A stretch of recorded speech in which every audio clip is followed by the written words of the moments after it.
Cataract classic రెటినాలకు world class treatment ఇప్పుడు మన బీరంగూడలో అమెరికన్ లేజర్ ఐ హాస్పిటల్స్ లో చేటపట్లో అవుతాడు. నేను 10 రోజులు పోయాక ఎంటర్ అయ్యా. ఈ విగ్గు పెట్టించుకున్నా, గుండు విగ్గు, నిక్కరు, కుంటి, ఒక ఇట్లా అన్నం తింటారు లేబరు ఆ గిన్నె, చెట్టు దగ్గరికి వెళ్ళా. అదేంటిది గుడికి ఏం చేసుకున్నారా, అదేంటండి బాగాలేదు అన్నాడు. గుండుకి అదే విగ్గని తీశారు. దాని ముందర అన్నయ్య బొమ్మరిల్లు పిక్చర్ తీశారు బాపిరెడ్డి గారు. అన్నయ్య పాత విగ్గు ఉంది. మళ్ళీ వెళ్ళా, ఆ పాత విగ్గు పెట్టుకున్నా, సింపుల్గా ఉంటుంది. ఈ గిన్నె పెట్టుకున్నా, టిక్కు టిక్కు టిక్కు టిక్కు అని లోపలికి వెళ్ళా. ఇది బలిగా ఉందండి, ఎంత బాగున్నాడు మీరు అన్నాడు. అలా మేనేజ్ అయిపోయింది. కాదు, మీరు కూడా మిమిక్రీ బాగా చేస్తారన్నా? అందరూ చేస్తుంటారా? అందరూ చేయలేదు. ఎన్టీఆర్ గారి వాయిస్ వచ్చా? ఎన్టీఆర్ గారి వాయిస్ అంటే నేను మిమిక్రీ ఆర్టిస్ట్గా ఎక్కడ ప్రోగ్రామ్స్ ఇవ్వలేదు, కానీ అబ్జర్వేషనే. ఇప్పుడు ఎప్పుడు బాడీ లాంగ్వేజ్ ఎలా ఉంటుంది ఆ వాయిస్ మాట్లాడేది? ఇప్పుడు ఆయన అన్ని సినిమాలు చేశారు కాబట్టి ఎన్టీఆర్ గారిది. ఎన్టీఆర్తో ఏముంటుంది అంటాను.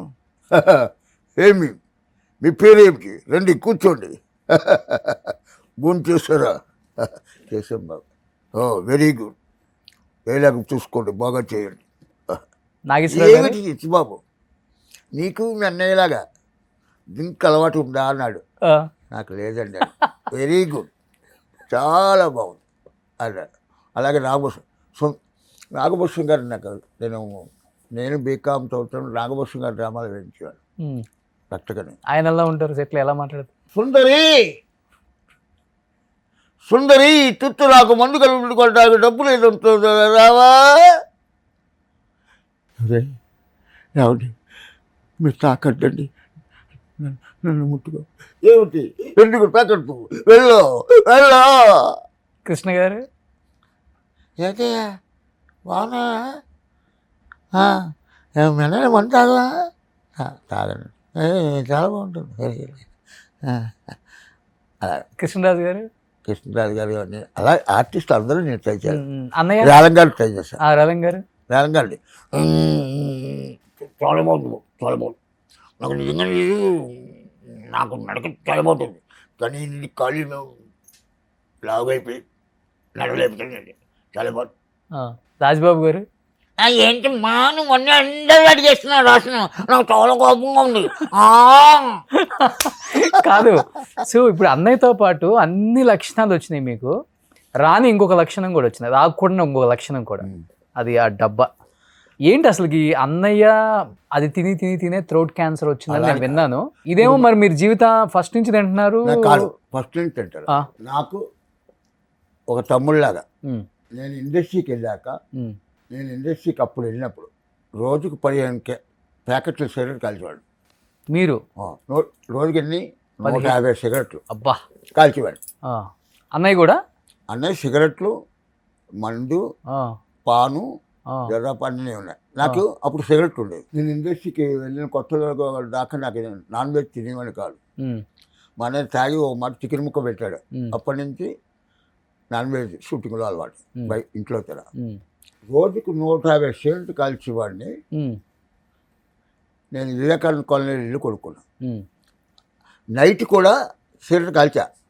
4 o'clock దేవుడిని పట్టుకుని లోపలికి వెళ్తూ నేను సిగరెట్ కాల్చున్నాను మానేశాను. తర్వాత ఆకు ఒక్క వేసుకున్నాను. రాఘవేంద్రరావు పిక్చర్లు అన్నీ చేశా, ఆయనకు చాలా ఇష్టం. ఆ షార్ట్ తీసుకుంటే ఇదంతా ఎర్రగా ఉంటుంది, ఇదంతా ఎర్రగా ఉంటుందిరా అన్నాడు. ఏం చేయాలి, రజనీగంధా అని ప్యాకెట్లు వచ్చి అవి వేసుకున్నాడు. దాంట్లో డూప్లికేట్ వచ్చింది. డూప్లికేట్ వస్తే కొంచెం నొప్పిలా వచ్చింది ఒక 2 రోజులు. ఆ డూప్లికేట్ మానేసి రజనీగంధా డబ్బా కొనుక్కుని దాంట్లో జరదా కలుపుని వేసుకుంటాను. నేను ఇప్పటిదాకా ఒక తమ్ముళ్ళ చెప్తున్నా, నేను నమ్మిన బాబా సాక్షిగా, నాకు జన్మించిన మా అమ్మ నాన్న సాక్షిగా, ఈ 2 పెదాల మధ్య నుంచి ఒక బీరు చుక్క కూడా నా బాడీలో వెళ్ళలేదు. మందు తాగరు? మందు తాగలే. 703 సినిమాలు చేశా, తెలుగు 4 హిందీ చేశా, 2 మలయాళం చేశా, 1 తమిళ్ చేశా, శివాజీ గణేష్తో యాక్ట్ చేశా, అమితాబ్ బచ్చన్తో యాక్ట్ చేశా, ధర్మేంద్రతో యాక్ట్ చేశా, కమల్ హాసన్ గారితో డైరెక్ట్ కూడా చేశారు. డైరెక్ట్ చేశా 5 సీన్లు. కమల్ హాసన్తో యాక్ట్ చేయడే కాదు, డైరెక్ట్ చేశా. 2 కృష్ణుల, ఒక రాధా 2 కృష్ణులు. మళ్ళీ రజనీకాంత్తో యాక్ట్ చేశా. రామారావుతో చేశా, నాగేశ్వరరావుతో చేశా, సావిత్రి గారితో చేశా, రేలం గారితో చేశా, రంగారావు గారితో చేశా. ఉమ్, ఆ ఫస్ట్ హీరో సిహెచ్ నారాయణరావుని, ఉమ్. ఆయనతో చేయలే. అప్పుడు నేను ఇండస్ట్రీకి వెళ్ళా. కానీ అన్నయ్యకి క్లోజ్లు కాదు, దూరంగా ఉన్నాక కనపడుతుంది ఆ పళ్ళంతా ఫుల్ రెడ్ అయిపోయి పాన్ పరాకులు వేసుకున్నట్టు. అది మీకు కనపడుతుంది ఇప్పుడు. అలానే కాదు, ఆ, అది నేను చెప్పానుగా డిట్టో. నేను నీకు ఇప్పుడు చూడు, నువ్వు నేరం నాది కాదు ఆకలి సినిమా వేసుకో, ఏ సీన్ చేశాను చెప్పు. ఇప్పుడు చెప్పేసి కూడా నేను చెప్పగలను తప్ప. ఉమ్, మా అన్నయ్య నేను ఇక్కడ, మా అన్నయ్య ఇక్కడ, మా వదిన ఇక్కడ, ఇక్కడ ప్రభాకర్ రెడ్డి గారు, సత్యనారాయణ గారు ప్రివ్యూ చూస్తున్నాం. ఏది నేరం నాది కాదు ఆకలి. ఈ సీన్ నేను ఇందాక చేశాను చేసా, వాడిని ఇమిటేట్ చేశాను. ఆ సీన్ వచ్చింది. ఆ సీన్ భలే చేసా, అందరు తప్పులు కొట్టారు. భలే చేసావు అన్నయ్య అని. అది ఏమనుకున్నా, అమ్మ హరిబాబు ఇంటిని అన్నాడు మా అన్నయ్య. నేను చేయగలను ఆ సీన్. నువ్వా చేయి చూపి ఎప్పుడన్నా మంచి ఈసారి ఎప్పుడన్నా అన్నాడు. ప్రభాకర్ రెడ్డి గారు ఆ సీన్ ఇందాక సీన్ ఎవరు చేశారు? పిచ్చి కొడక, మీ తమ్ముడే చేశాడు రా. నువ్వా అంటే అన్నయ్య తెలియకుండా డబ్బింగ్ చెప్పేశాడు, అంతే కదా. ఓకే, అన్నయ్య డబ్బింగ్ చెప్పాడుగా, ఆ సీన్ కూడా డబ్బింగ్ చెప్పేశాడు. అన్న నేనే అనుకుని చెప్పేశాడుగా. అమ్మ నా కొడుకో, నేను ఎప్పుడన్నా ఇదవుతే నువ్వు నా వేషం నువ్వు వేసేలా ఉన్నాడు. వేయను, నా వేషాలు నేను వేసుకుంటా. అన్నయ్యతో 3 నెలలే ఉన్నాను కూడా. ఇప్పుడు లాస్ట్లోనా లేదా ఫస్ట్లోనేనా? బిగినింగ్ ఇండస్ట్రీకి వెళ్ళాక. తర్వాత నేను కోడంబాకం దగ్గర ఒక సింగిల్ బెడ్రూమ్ ప్లాట్ తీసుకున్నాను. అక్కడే బ్యాచులర్, అక్కడే పెళ్ళి అయింది, అక్కడే పాప పుట్టింది, అక్కడే మా పాప 10th అయింది. 10th అయ్యాక హైదరాబాద్ షిఫ్ట్ అయ్యా. అంటే 29 years ఒకే ఇంట్లో ఉన్నా. ఓకే, అందుకని నేను లైఫ్లో తర్వాత ఇల్లు కొనుక్కుని, కార్లు కొనుక్కుని, బాగా డబ్బు సంపాదించినా సరే 29 years ఇల్లు గడిపింది. అదే నాకు ఇష్టం. ఓకే. మా ఆవిడ అమెరికా వెళ్ళడానికి వీసా కోసం మద్రాసు వెళ్ళాం. మద్రాసు వెళ్ళడం నాకు 2 కోరికలు ఉన్నాయి. సరే, అది ఏమన్నా బంగారం కొనుక్కుంటున్నా, చీరలు కొనుక్కుంటా అనుకున్నా అని డబ్బు పట్టుకుని వెళ్ళా.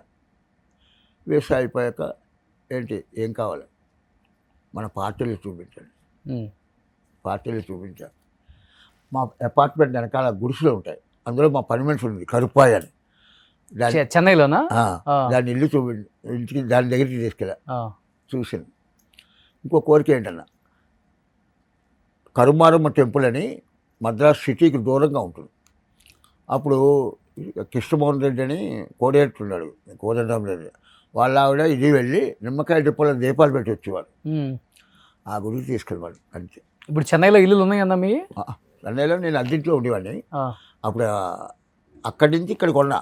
అప్పుడు ఇక ఫస్ట్ ఫిలిం నగర్లో ఇల్లు స్టార్ట్ చేసి మళ్ళీ తర్వాత అది కోట శ్రీనివాసరావుకి ఇచ్చేసా 14 లక్షలకి. తర్వాత వివేకానంద కాలనీలో కొన్నా. అది కొన్ని మళ్ళీ పాప పెళ్ళప్పుడు ఇచ్చేసి మళ్ళీ ఏజీ కాలనీలో కొనుక్కున్నా. అలాగా నాకేంటంటే మళ్ళీ అమీర్పేటలో మా అన్నయ్య అమ్మ నాన్న కోసం ఇల్లు ఇచ్చాడు. అది పడగొట్టేసి అదేమో 760 గజాలు అపార్ట్మెంట్స్ కట్టారు.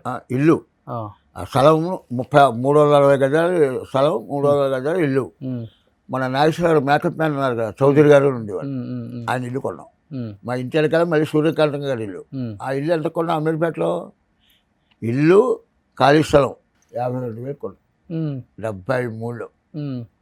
తర్వాత ఇల్లు కొన్నాక ఆ కాలర్స్ అన్నీ వేయించి బాబీ అనంతు అప్పుడు చదువుకుంటున్నారు. అమ్మ నాన్న ఇక్కడ షిఫ్ట్ చేశారు. ఎందుకంటే నేను అన్నయ్య మద్రాసు నుంచి హైదరాబాద్ షూటింగ్కి వస్తూ ఉంటాం కదా, అందుకోసం అమ్మ నాన్న ఇక్కడ ఉంటారని తమ్ముళ్ళు ఇక్కడ చదివించడం. ఓకే. తర్వాత అనంతు బాబీ నాగార్జున స్టూడియోస్లో పనిచేయడం. అన్నయ్య అందులో చేస్తుండే. బాబీ ఏమో ఒక 10 పిక్చర్లు చేశాడు, మంచి సింగర్ మా బాబీ. నా తర్వాత వాడు తర్వాత నాగార్జున స్టూడియోస్లో పనిచేశాడు. ఎంతమంది మొత్తం మీరు? మేము చెప్పాలంటే 5 బ్రదర్స్ 5 సిస్టర్స్. 10 మంది మొత్తం. మా అన్నయ్య ఫస్ట్, తర్వాత మా అక్క తర్వాత ఒక అన్నయ్య 14 ఏళ్ళు బతికి పోయాడు. తర్వాత నేను, నా తర్వాత మళ్ళీ 3 చెల్లెళ్ళు, తర్వాత బాబీ, తర్వాత మళ్ళీ ఒక చెల్లి ఒక అనంత్ అంటే మన ఆర్టిస్ట్ అనంత్. అందరూ చాలా తక్కువ మంది తెలుసు. అనంత్ గారు కూడా రాజబాబు గారు బ్రదర్. అనంత్ కూడా వాడు కూడా ఏంటి నాగార్జున స్టూడియోస్లో పనిచేస్తూ దూరదర్శన్ స్టార్ట్ చేశారు. అనగనగా శోభ కథ. నేను పద్మనాభం గారు అప్పట్లో ఫ్లైట్లో వచ్చేవాళ్ళం. First serial Doordarshan first serial అదే. అప్పుడు ఈయన ధర్మవరపు సుబ్రహ్మణ్యం గారు రైటరు, ప్రభు గారేమో కెమెరా డైరెక్షన్. అప్పుడు